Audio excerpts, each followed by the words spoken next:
Hello everyone, welcome back to College of Lore's ranked video series. In the last one, I, Cass, and you, the Penitent, we talked about the ranking of all races in 5e. It was very subjective. Please don't flame us. If you've already flamed us, why did you do that? That's so mean. Today we're kind of talking about the obvious follow-up to that, which is 5e classes. With a couple of things that aren't like 100% printed official thrown in. Yeah, so we are doing, I will tell you the book classes. Yes, all of those. We're also doing, Eberron, or we're doing the Artificer from the Eberron book. Yep. The Mystic from Unearthed Arcana, and the Bloodhunter from D&D Beyond. Bloodhunter is one of my favorite classes, and I'm mad that it's not number one. It's not. Spoiler alert. We will talk a little bit about game mechanics in this. This is not an optimized build video. We're not talking about the best class to play for whatever, and we're not talking about building them the best way that you can. We're not power gamers, and we don't claim to be, and we don't want to fuck with that. It's what creates the most interesting backstory options, the most interesting where you can come from, what's the best vibe, what's the clearest vibe, and what works, and versatility is kind of the big one. What presents something that isn't done by anyone else. Yeah. That being said, if something is totally egregious, we may knock it. Yeah. Vibes, ease of learning, ease of access is another thing, and then personal preference, that's all. Don't feel bad if you like one of these classes a lot. If your favorite class is at the bottom of our list, or your least favorite is at the top of our list, that's fine. This is just how we play. And I know that your favorite class is at the bottom of this list. Yeah, my favorite class is 15. Yes. It's the 15th, it's the lowest on the list. I don't think either of our favorite classes is the one at the top. Nope. But this one's a little bit, tiny bit more objective than the races video. So speaking of number 15 on the list, it is Ranger. Ranger is your favorite class. It is. 100% it is. Book Ranger is so horrible. It's so bad. The base build is just terrible. Vibe-wise, a Ranger is like an Outlander who typically... Legolas is kind of an example I would give. Yeah. Nature-y plus bow plus somewhat stealth. Yeah. The base book Ranger is It just does them no favors. It lacks so far behind, and everything it has is so situational that you never feel like you're doing anything useful. Revised Ranger is fine, but that's... Yes. It's monumentally bad enough that nothing else but Ranger could be 15. Yeah. Even with Ranger Revised, it's still not a game-breaking class, and it's... Yeah. Just the way it started is so bad that it gets docked for this, fundamentally. Beyond that, the vibe's a little weird. Yeah. It's kind of a mix of several different things, and you can probably pick one or two of those and multi-class and have the same effect. Yeah. Or even just one and have the same effect. I don't see how you're making a Ranger that isn't some sort of Outlander, Hermit, kind of nomadic type person. Yeah. Like, there are ways to do it. Yeah. But at the same time, Dex Fighter exists. Rogue exists. Probably better if you want to be a arrow shooter. Yeah. If you want to be a sneak person, Rogue is better. If you want to be a nature person, Druid is better for it.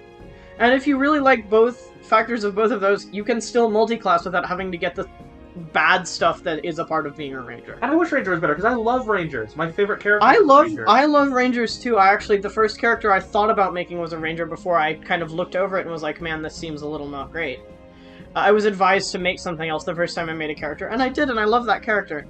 I wish Rangers were good enough for me to have started with them. Yeah. There are some really cool Ranger subclasses. There are also some really lame Ranger subclasses, which doesn't do it any favors, and the spell list could also be better. There are only a couple spells that, like, are really, really, like, the definitive for Ranger, and it's basically Hunter's Mark. And, like, slapping Cure Wounds on if you get the chance. The way... There's one way to use magic as a Ranger. You can't be a combat caster as a Ranger. Yeah, it just doesn't happen. If you want to be a casting Ranger, do Druid. Yeah. You will just slap Cure Wounds on and slap a Hunter's Mark in. Yeah. And just go from there, yeah. They don't get an acrobatics proficiency by the book. What is up with that? Why? Why do you not get an acrobatics proficiency? The whole thing is dexterity! They get athletics. That doesn't make any sense. I think anything that can get athletics should also get acrobatics. I don't think the reverse is necessarily true. I think anything that can get athletics should also be able to get acrobatics. It should have a dex version. Getting acrobatics proficiency is really funny, it's so stupid. I don't get it. I think there's so many things that could be done to make Rangers cool, and they didn't do any of them. Yeah, I also don't like most of the subclasses, if I'm honest with you. There are only a couple that I actually really like. Gloomstalker and like the Monster Slayer. Yeah.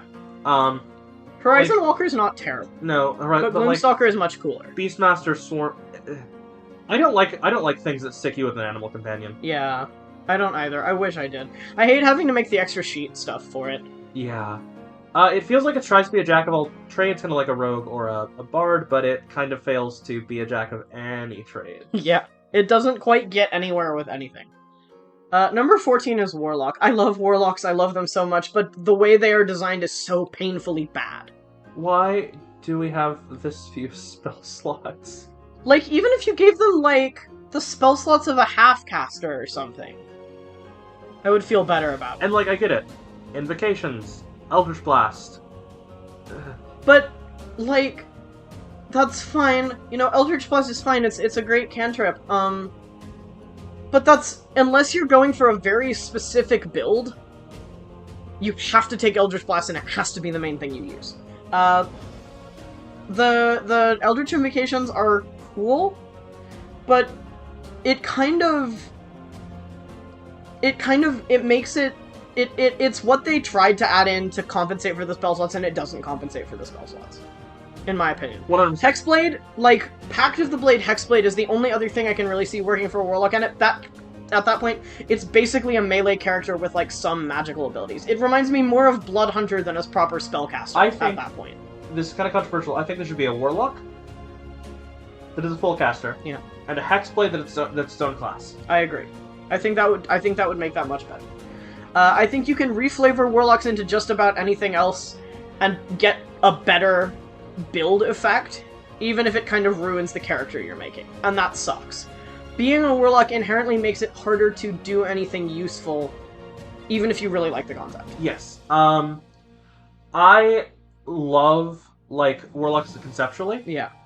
But I find myself making it more often than not sorcerers who have a tie to a being than directly Warlock. You know, if you get a Warlock patron, instead of asking for powers, ask them for a spell book. Yeah. Because I never find myself like, oh, I love these invocations. Yeah. I would rather have spell slots. And I don't like having to take Eldritch Blast. Yeah, I don't either. I think the concept is really cool in the execution, I wish it were more versatile and more usable in more ways, and at more times. I love Warlocks, but they are not good enough. Yeah. As they are. 13 is Mystic. I also love Mystic, but they're so hard to fucking make. It feels like you need to, like you should have to study for this stuff. Yeah, imagining trying to teach a new player how to make a Mystic. It's an entirely new mechanic in a lot of ways.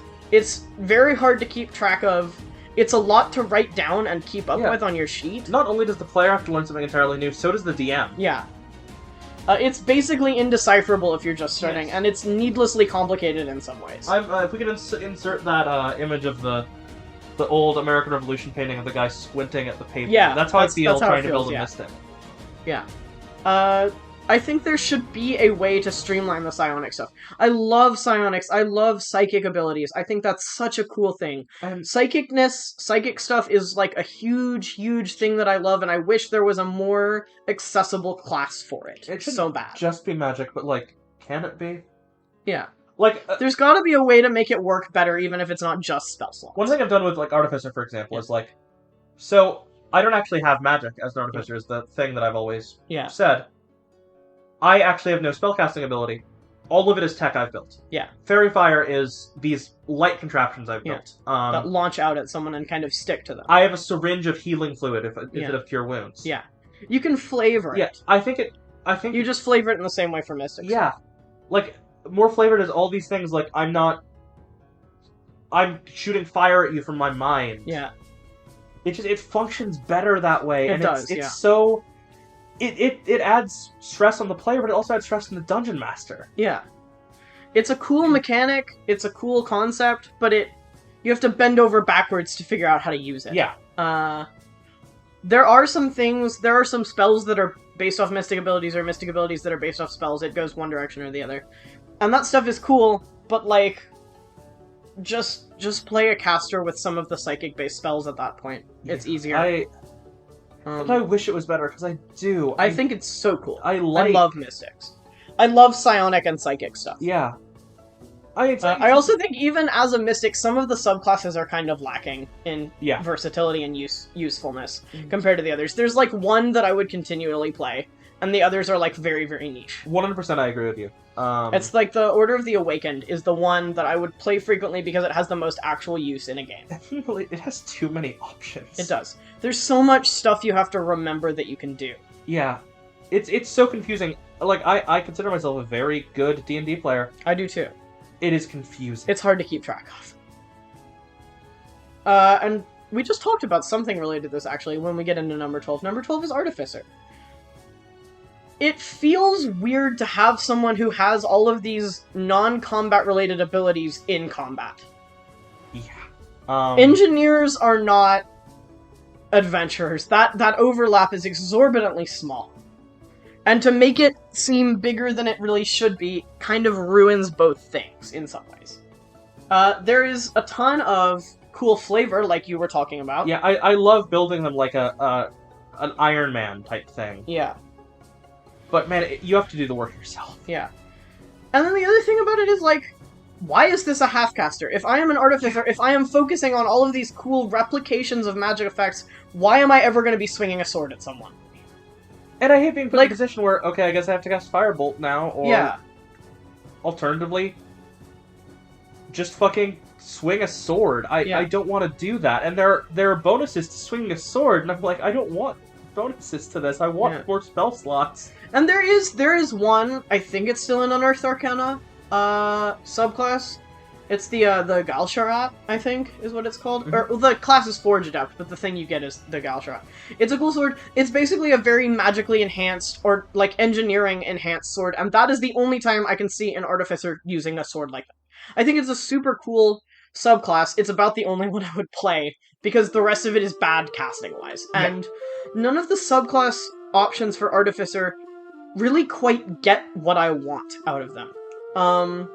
Like, I feel like none of them quite touch on the things I would really like to do with it. They're all either too basic, like, looking at the alchemy one, it's all random. I want to be able to, at higher levels, craft something more specific. I want to really get into the nitty-gritty of making potions. If you're going to put me in a game as an engineer, I'm going to play it like an engineer, and it doesn't let you do that. It dumbs everything down too much. If you're going to include engineering as a combat class, you gotta let them actually engineer. And it doesn't. Yeah, 100%. They work way better as NPCs. Their spell list is lacking, which is annoying. I don't think they should be half-casters, so I think they should get way more spell options, both on that front and the general spell list front. They can be super cool, but it's also really, really easy for them to be like wizards with a wrench. Which is just not what you want. No. You can make some great flavor, you can make some great concepts, but fundamentally, at its base level, it sucks. In a lot of ways. Yes. It just doesn't suck as much as Ranger. No. No, it doesn't. 11 is Barbarian. It's too simple. Yeah. As opposed to Mystic being too complicated. It's so basic. It's boring, honestly. Like, I hate to say, like, boring as if that's... It can be boring by class, but it's... Once you've played D&D, once you've gotten the hang of D&D... It's not gonna be that fun. No, fundamentally, I struggle to stay engaged while playing a Barbarian. Yeah. Because I'm just sitting there like, oh, I swing my attack on my turn. I click Rage, and I go. Yep. The other thing about Rage is... It doesn't go long enough, and it doesn't do enough. Yeah. At least in my experience.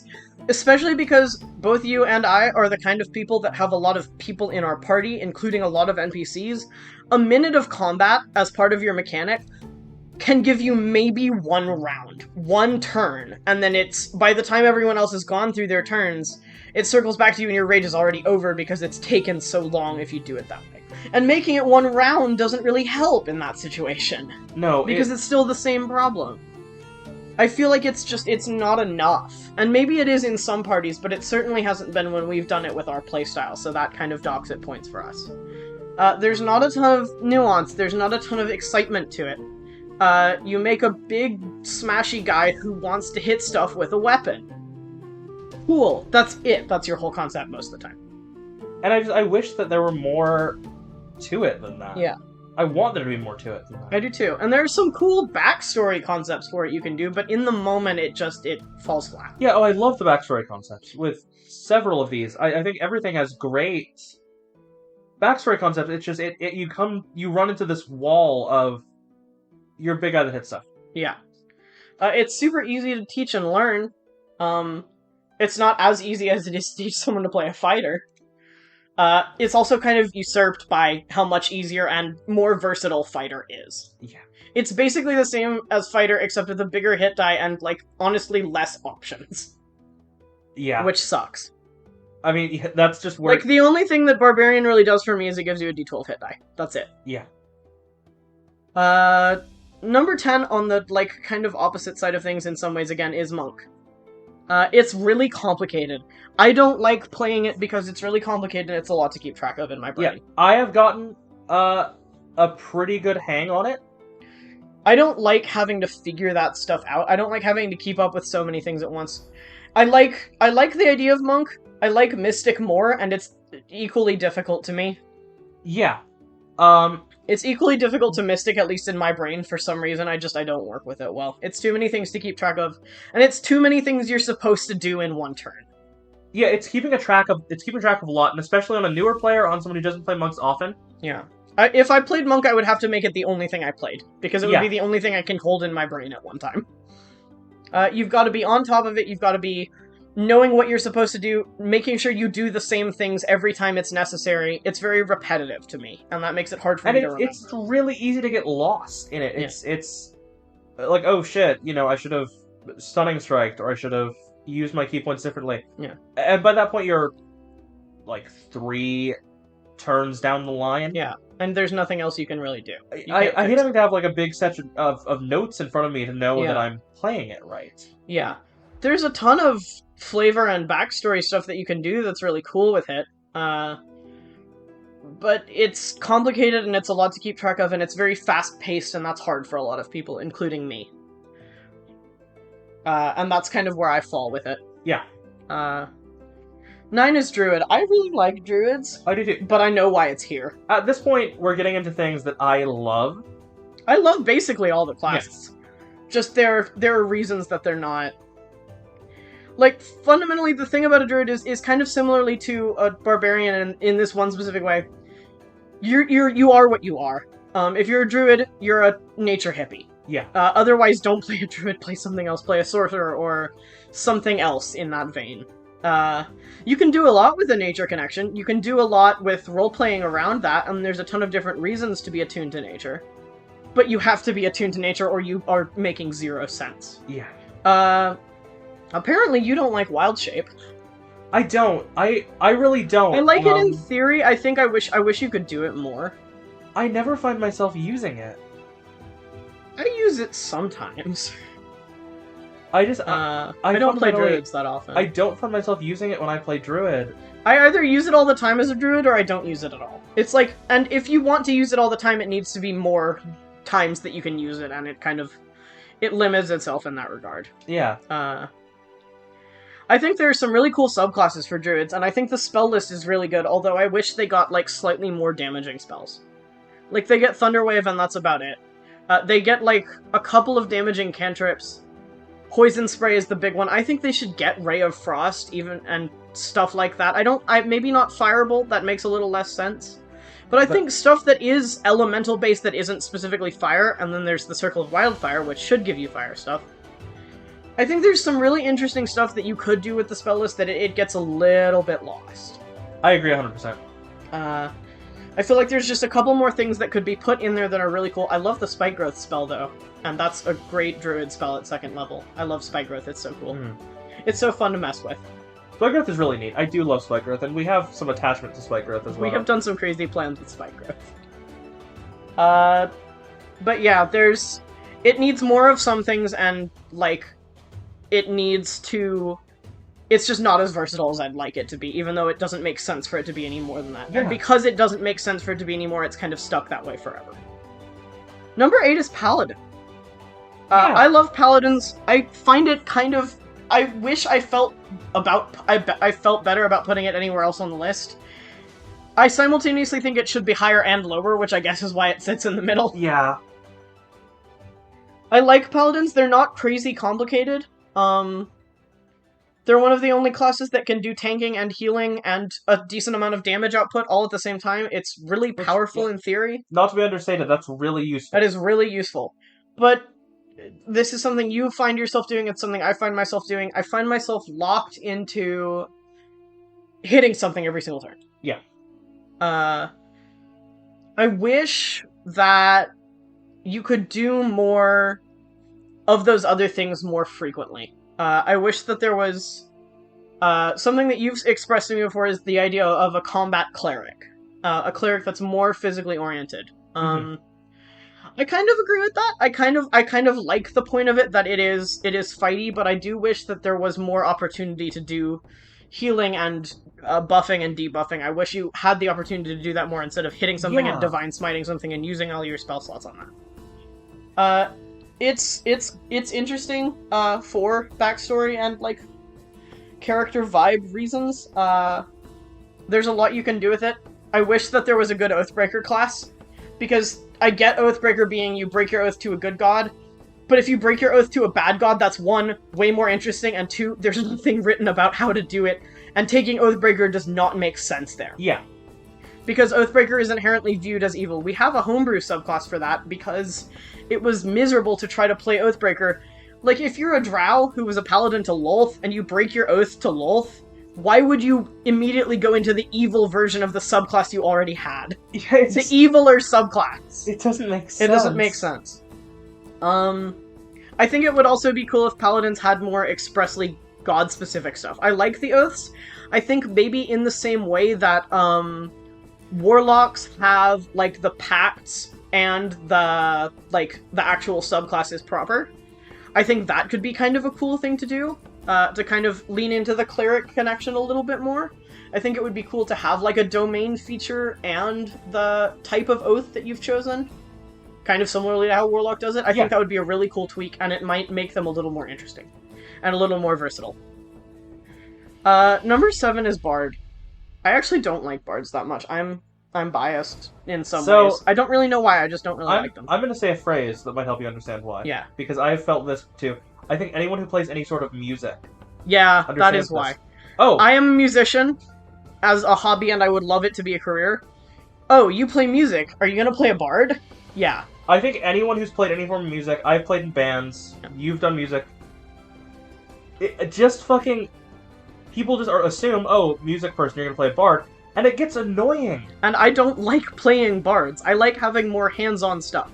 I think that support classes are really cool. I love that Bard is kind of the quintessential support class, but I don't like playing support classes, and I'm a little offended that people hear me playing the guitar and they're like, oh, you should play a Bard in your next D&D game, and I'm like, go away.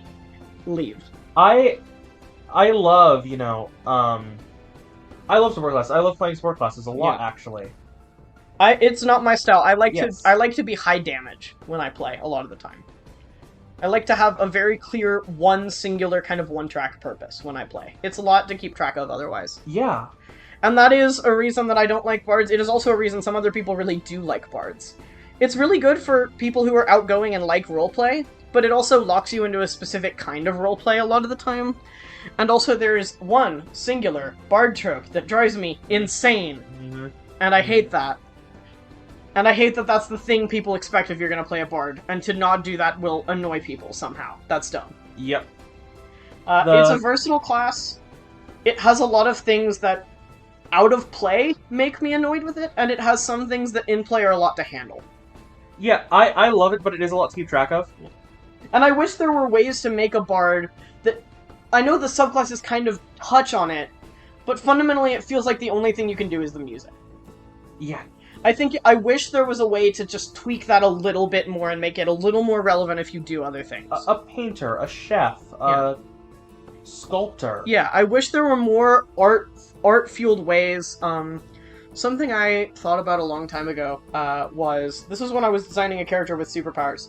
The idea of an artist, like a painter kind of class, whose power is, it kind of revolves around basically, like, using their artistic talent to draw magical, like, sigils that buff and debuff things. I think that would be a great bard subclass. I think that would be so cool to have something like that. Yeah, it sounds amazing. Yeah. The idea of using your artistic talents that aren't just music to cast spells is so cool to me. The flavor of drawing, like, a magical sigil or symbol or glyph that activates your bard magic in the same way that strumming a chord does. I think that's cool, and I wish there was more flavor like that. That would make me like bards way more. You can make this flavor yourself, but I wish it was just there. Yeah, me too. Support's great, though. Support is awesome to have. They have a ton of versatility, skill-wise and utility-wise. Yeah. Number 6 is Wizard. Yeah. It's the class, other than Fighter. It's the spellcasting class, Fighters, the melee class, the martial class. I think there are cooler caster classes than Wizards. Surprisingly low for a lot of people, I feel like. Yeah. I like how the spellbook thing works. I like that you can find more spells. I like that you can just get infinite spells if you go, like, shopping for spell scrolls or something. Yeah, it's neat, but it is easy to... Go to a used bookstore and see if anyone's left their spellbooks there and get infinite spells. It's neat, but it is easy to break. Yeah. It depends entirely on how your DM handles that sort of thing. It's a lot to track on the spell side of things. Things that prepare spells drive me a little bit crazy, and I basically just end up having a default layout that I almost never change. I'm the same way. It's too much.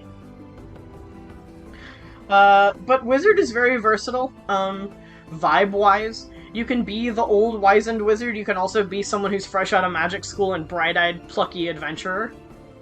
They have the best spell list. They do.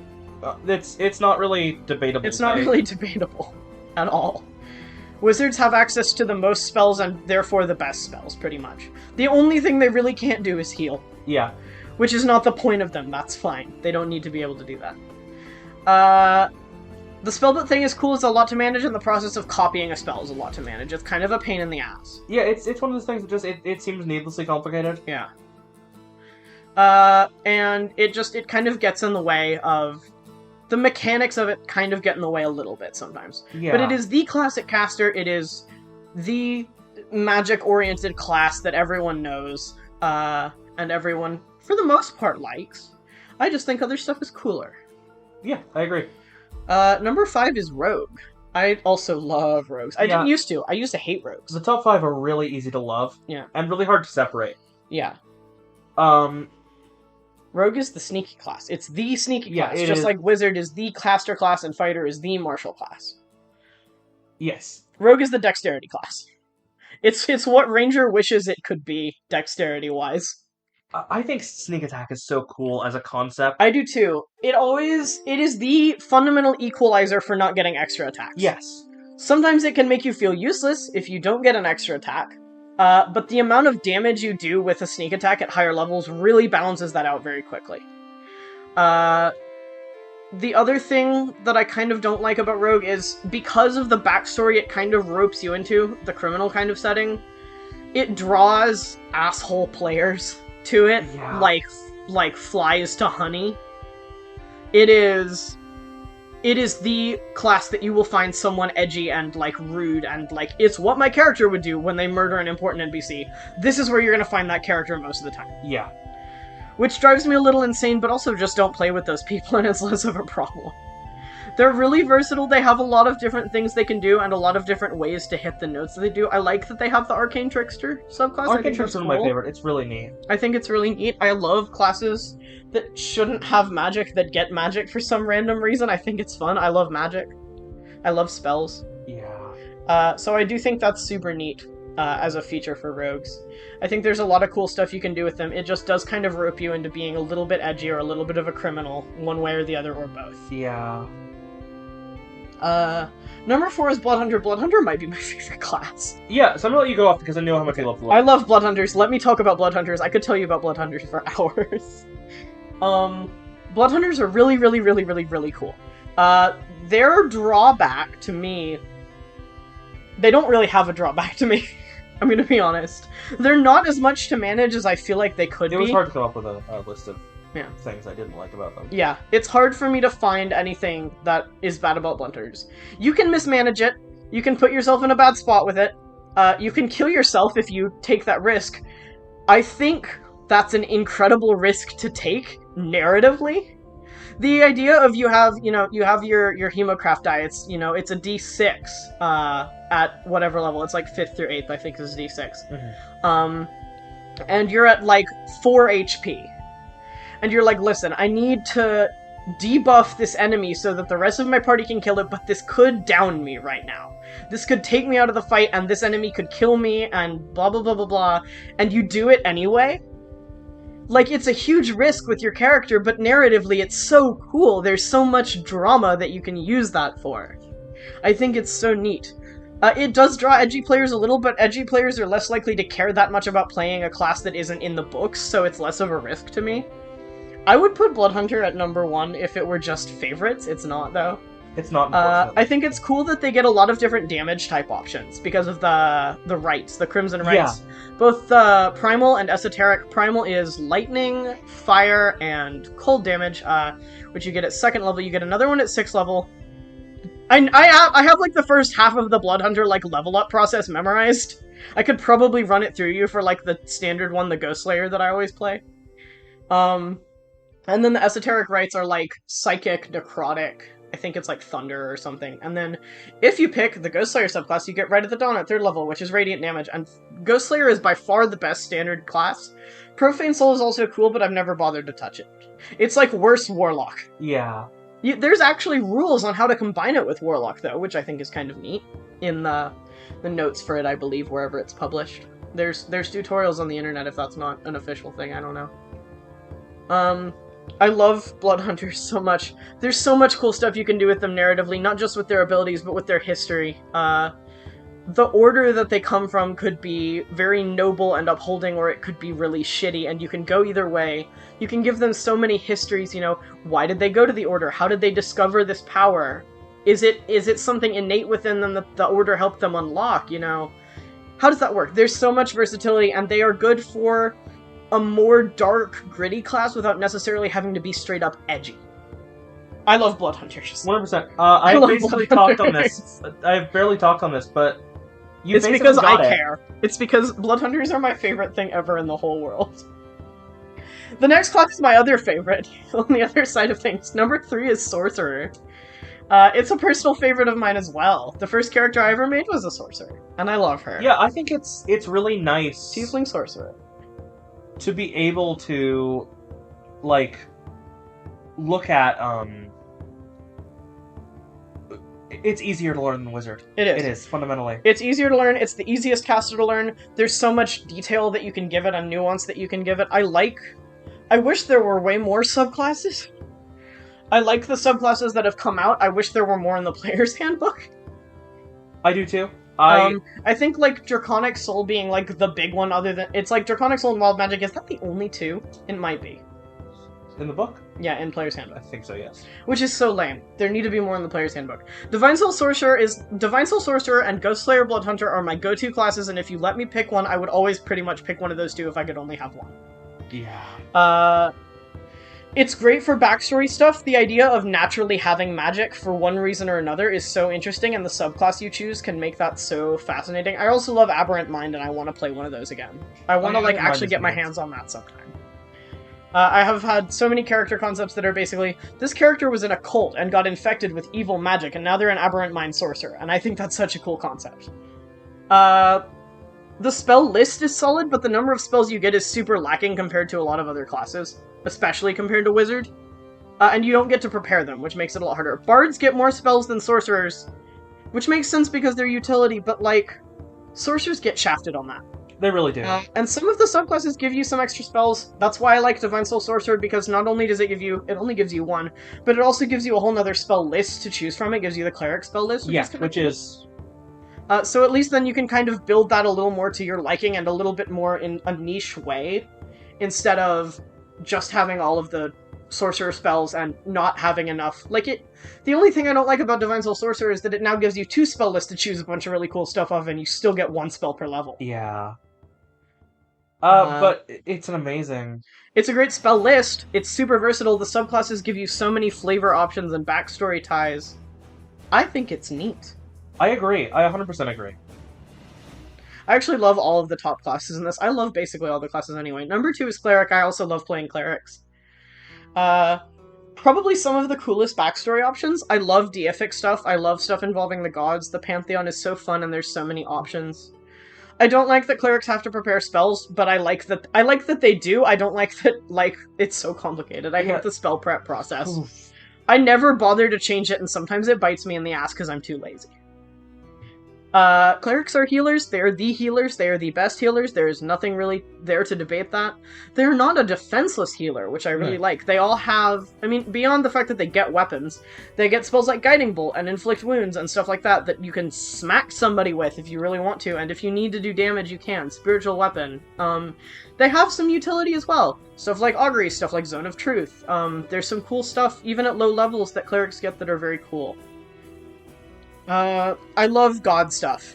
I wish paladins were more directly involved with their gods specifically. Yeah. I like that clerics are. It's really good that they are. I love that touch so much. I think it's so fun and so cool. I love clerics. Notably also really important because of resurrection reasons. Yes. That's super nice to have. I think that every party could use a... There's nothing wrong with having a cleric in every party. No. Not at all. I love clerics, and I will almost always have a cleric in my party unless I have a lot of secondary healing from other subclasses. Yeah. Number 1 is Fighter, which it's so wild to me that we got Human and Fighter as our number 1s for race and class respectively. It is specifically and only because of versatility. I love other classes way more than I love Fighter, and I love races way more than I love Human. They are versatile, they are easy to learn. You can pick up Fighter in an hour. It can get boring, but it can also be so interesting and dynamic. The subclasses it offers you give you a lot of room to make it more interesting than just a guy with a sword. Yeah, this is... And even just a guy with a sword can be interesting if you roleplay it right, and if you flavor it right. This can really be anything. You can make a human fighter, and it's easy, it's a go-to, it's simple to put together. You can teach it quickly, you can play it easily. There's not a lot to say about it, but it's so versatile. There's so many options. A guy with a weapon, it seems simple, but you can get so much more detailed about it. You can do gun stuff. You can do Eldritch Knight, which I love Eldritch Knight fighters. I think they're very neat. The gun stuff is underrated. I like the gun stuff a lot. Gun stuff, both the gunslinger thing that is Matt Mercer's creation, adapted from Pathfinder, and also this is another thing that's on D&D Beyond, I think. Or something like that. The Renegade thing. Yeah. I think both of those are super cool. They're not, official. But they're created by people who create stuff for D&D, and I think they're both really cool. It's easy, it's versatile, it's simple, but you can get so detailed and so complicated and so interesting, and that is why I put fighters at the top even though they are not my personal favorite class. So, that's been our... That's it. That's our ranking of all the classes, all 15 of them. If you guys have a favorite class, tell me what it is, tell us what it is, tell us why it's your favorite class. Let us in on your favorite spell or ability from your favorite class. Kind of give us a little rundown of what you normally go with your favorite. Yeah, is there anything we missed that you really like? Or dislike about one of the classes? Is there a note that you think we should have included in this that we didn't say? Let us know all of your thoughts on classes, subclasses, any kind of opinions that you have on what we've said and what your personal tastes are. Leave it all in the comments. The next one of these is gonna be cantrips, and then we're gonna go up spells by level from there. And that's gonna be a pain, and as we have said previously on this channel, get us to 100k subscribers and we will rank every spell. Yep. Please, I want to see us do it just because I want to see what it's gonna take. It's gonna take hours. I want to see it done. I'm really excited. So get us there. Remember to like this video, give us your thoughts in the comments.